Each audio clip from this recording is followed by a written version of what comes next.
وها حقيقة شعب كالصوماليات نظام إنه كدورتي حسن شيخ وذن إدمضي إنه مدة 4 سنة وودن كهجاميو مصو مرين تاريخ الصوماليات مصو مرين تاريخ الصوماليات مدحويني 4 سنة يعني سمعدي سيدي أبابا أدي مدحويني الصوماليات أبابا أدي مصمر حتى محمد سياد برون لبي 24 سنة هيستي وكسم عد حوجنا مركو بحها هي ولا لا دق على محي مركو حن لنا حسن شيخ شعبك وحا أي دها ين دقيسو هالدقيسن كوكو دنيسنا هيا دون تادي ويعارضي dadkiina waxay bilaabeen inay ka boodaan kaligaa ku noqonin doonta ummadda Soomaaliyeedna halaagin waqtigaagi waa dhamaaday ogolow inuu sharciga sareeyo sharciga inuu naga wada sareeyo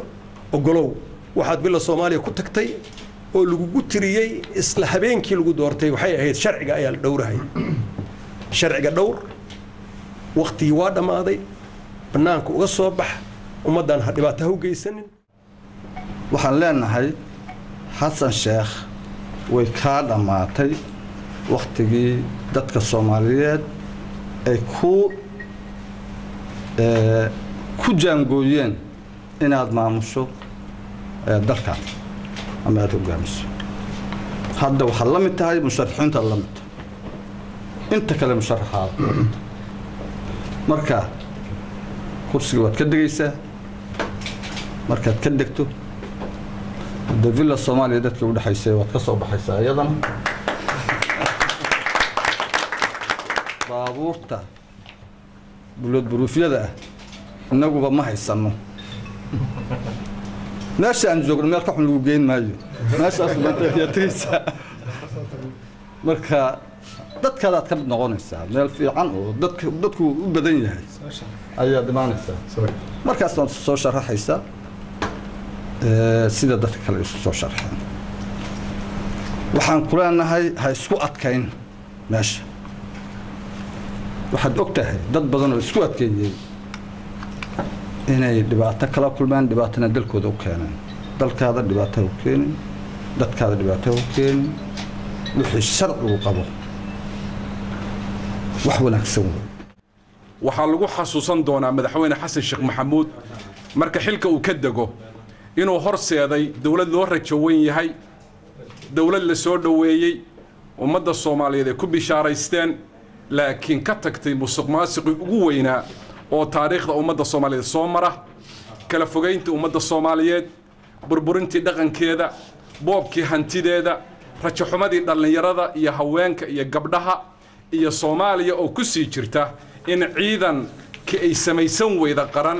oo bedela ciidanka maanta meesha jooga madaxweyne waqtigaagu ugu dhamaaday ummadda Soomaaliyeed waxay u baahan tahay space waxay u baahan tahay dadku inay helaan dariiq xor ah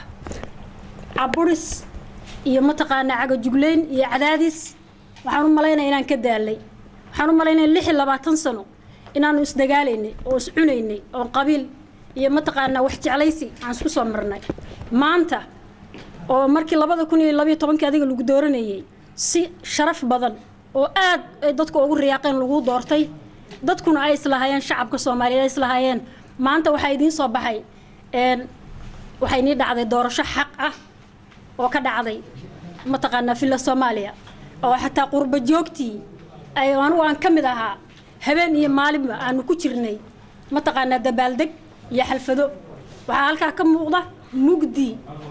ina 4 sano aan ku dhamaysanay waxaan ciidamada xoogga dalka Soomaaliyeed iyo kuwa amisom sida baaqo sheeg u baaqayna in muddadii taliyaha guud ee ciidamada xoogga dalka Soomaaliyeed uu ahaa mudane musharax xasan sheekh maxamuud ee idlaatay sidaas daraaddeed inay fursad siman xagga amniga iyo xagga duruufaha maanta oo shirayno halkan ku shirayno waxaan fursad u weynay dadkii shirkeena ka soo qayb galay inay imaadaan jidadka laga xirtay waa la carqaladeeyay waa la caqabadeeyay ma ogola karna marka in fursadaha noocaas laga xayiro ama laga xanibo xubnaha isbahaysiga iyo dadka kale oo musharaxiinta oo mucaaradka 2012 daljir forum markii la dijiray mamadashii daljir sidaan oo kale waxay u qaban jirtay markii loo socday kala guurkii loo socday waxaan u qaban jirnay kulamo dadka muhiimka u ah si xaalad isbedel wanaagsan u dhaco runtii waxaan ka shaqeynay inay taas u dhacdo waxa kamid ah oo ku soo baxay madaxweyne ku noqday platformska aan samayno waxaa madaxweyne ku noqday madaxweynaha hadda waddanka jooga oo waqtigiisu waa dhammaaday iyo gudoomiyaha baarlamaanka maxamed sheekh cusmaan jawaari laftigiisu wuxuu ka mid ahay daljir platformskeeda ay abuurtay inay ka soo qaybgeli jireen maanta sidii oo kaleeto haddana waxaan u istaagaynaa mar labaad in isbeddel wanaagsan inuu dhaco mar hadduu isbeddelku qaldamo waxa ka dambeeya way qaldamayaan marka sidii oo kale aan u taagannahay shaqadii aan mataqaanaa qaban jirnay oo lagu bartay ayaan qabanaynaa xisbiga daljir ahaana walaalaheen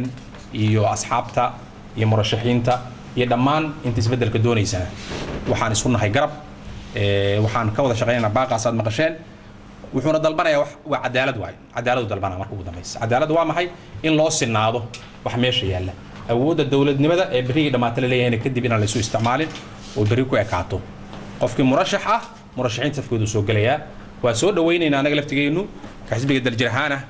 inay mataqaanaa ku soo biiraan ayagoo murashaxiin inay ku soo biiraan laakiin ayagoo dowlad ah oo awooddu la isticmaalaya inaysan u isticmaalin maxaa yeelay taas waxay keenaysaa waxaan loo sinnayn caaqibadeedu ma fiicnaanayso waana mid aan ka dignay waxaan leeyahay madaxweyne kugu filan haddaad waa nasiibsata haddaad sidaan ku baxsato marka ka faa'iidaysaan leena